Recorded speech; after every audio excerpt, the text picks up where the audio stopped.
This is Danny Flexen here for SecondsOut, the latest edition of FLEXpectations. We're here every Thursday, 4:30 PM, to look ahead to events in the world of boxing, of course. It's usually the weekend's fights, but with boxing currently suspended in the UK until the beginning of February, we may be looking a bit further ahead, and we certainly are this week. So news has broken over the past few days that there are two big shows projected to go ahead on the 30th of April. DAZN and Eddie Hearn Matchroom were first out the blocks, it appears, in saying that Katie Taylor against Amanda Serrano, fight to probably dispute the pound for pound #1 female fighter in the world. No disrespect to Clarissa Shields, but I'm not sure quite who she'd have to fight to rival a contest of that magnitude. But also, and a lot of people have already called it this, the biggest female fight in history. Now, it seems like a huge fight and no one want to go up against it, but Bob Arum just doesn't give up anymore and is more than happy to bring his product to market and place it in competition against pretty much anyone. And he's got a massive fight, top rank as well, with Oscar Valdez and Shakur Stevenson, unification fight at 130 pounds, planning to go on the same date. Theirs in Las Vegas, Taylor Serrano in New York. Now, we'll take the fights in turn, but I guess the main question, I'll come back to this at the end, is which one will you be watching? Obviously, in the current era, most people can either watch both at the same time, watch one live, record the other. Here in the UK, with the time difference, a lot of people might choose to record both and watch them at their leisure, or leisure for our American audience. But if you have to pick, and it's always better to watch fights live, especially without knowing the result, which one are you going to be watching and why? And I'm just going to do a brief rundown of both contests and the meaning of them, if you like. So starting with Taylor Serrano, Katie Taylor, huge crossover name, most famous female boxer, pro boxer in the world, no doubt about that. Irish national hero, very popular also in New York, where there's obviously a big Irish community, has fought there a number of times before, as headline shows in the UK as well, and on DAZN and Sky Sports previously. Maybe just kind of going towards the end of her career now, in terms of her form, although I interviewed her father recently, it hasn't gone live yet. And he said a lot of the reason why people think Katie's fading as a fighter is that she's had a number of injuries in training camps over the past few fights, and that she's still just as good as ever. So that remains to be seen. But she's always in exciting fights, great work rate, fast hands, exciting style. And then you've got Serrano, who's a kind of pioneer in her own right, not as big a name to the casual audience as Katie Taylor, of course, but won titles in, I think it's like 6 weights now. Huge puncher for the female side of the sport as well. Big draw in New York.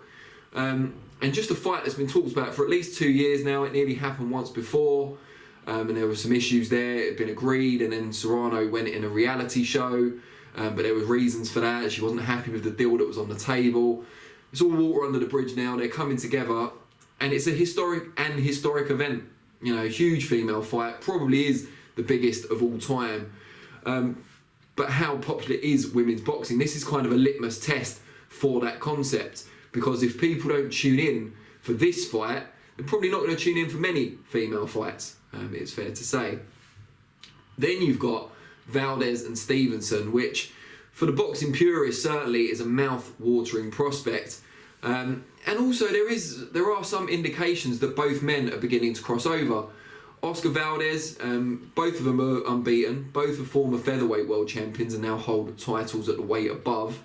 Valdez, 2 fights ago, won the belt from Miguel Pichel. Incredibly exciting fight that did just under 1 million viewers at its peak on ESPN.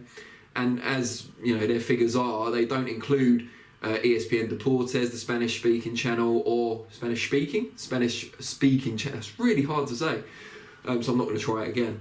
But yeah, they don't include those figures, and they don't include those from ESPN Plus, the app.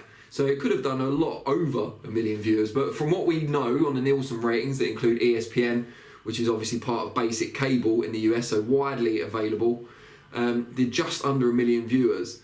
And it was an incredibly exciting fight. So if you're one of those million that tuned in, and Valdez's next fight was only available on ESPN Plus, a clear decision over Robson Conceição, you'd want to tune into ESPN again to watch him, because presumably you'd remember how incredibly thrilling the fight with Bichelt was. And then you've got Shakur Stevenson, who, despite his victory over Jamel Herring being pretty one-sided to win the WBO junior lightweight or super featherweight belt on ESPN, still averaged over 1.2 million viewers, and that's again just on lineal ESPN. So 1.2 million. I think the whole telecast, the average was 1.3 million, but the main event itself averaged 1.2 and peaked at 1.2, which shows that even though people saw Stevenson dominating the fight, they stayed tuned in because they must have enjoyed what they were watching. And he was scintillating. He was, very, he's flashy, skillful, great footwork, fast hands, and power as well. And just, I find him a very entertaining fighter to watch. And then you've got Valdez, who always brings it. Great work, great tough, power of his own, physically strong. It can't fail to be an exciting spectacle in the ring, even if it turns out to be one-sided, as we've seen from Stevenson in the past. Great fight. I mean, I'm kind of giving my hand away a little bit here because I can't wait to watch it, and I won't watch either of them live because I have a young child who gets up very early in the morning, and there's no way I'll be staying up until the early hours and then only getting a few hours sleep before having to spend a day with that little monster. But on the plus side, I will be recording it. I don't know who's going to be carrying the event in the UK yet. Obviously, DAZN will have Taylor Serrano, but I'll certainly be recording it. It might be on Sky Sports. So obviously, they've got a link up with Top Rank. That seems most likely. I'm a Sky Sports subscriber. So record it and watch it the next day. And I'll probably watch Taylor Serrano as well. I'll have subscribed back to DAZN by then. Obviously, took January off, as they have. So I've kind of given my hand away there. That's the one I'm certainly looking forward to more. But I'm not representative of the boxing fan base as a whole. I work in the industry. I'm a hardcore fan. Like, even if I wasn't working in boxing, I'd describe myself as a hardcore fan. I watch most of the fights I can get my hands on. I read about boxing a lot. I watch videos a lot. So I'm not representative or indicative of the fan base as a whole.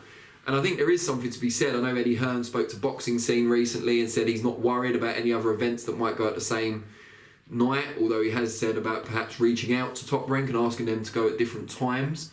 Although boxing fans would, in the US, still have to juggle things around, I guess, and maybe in the UK as well.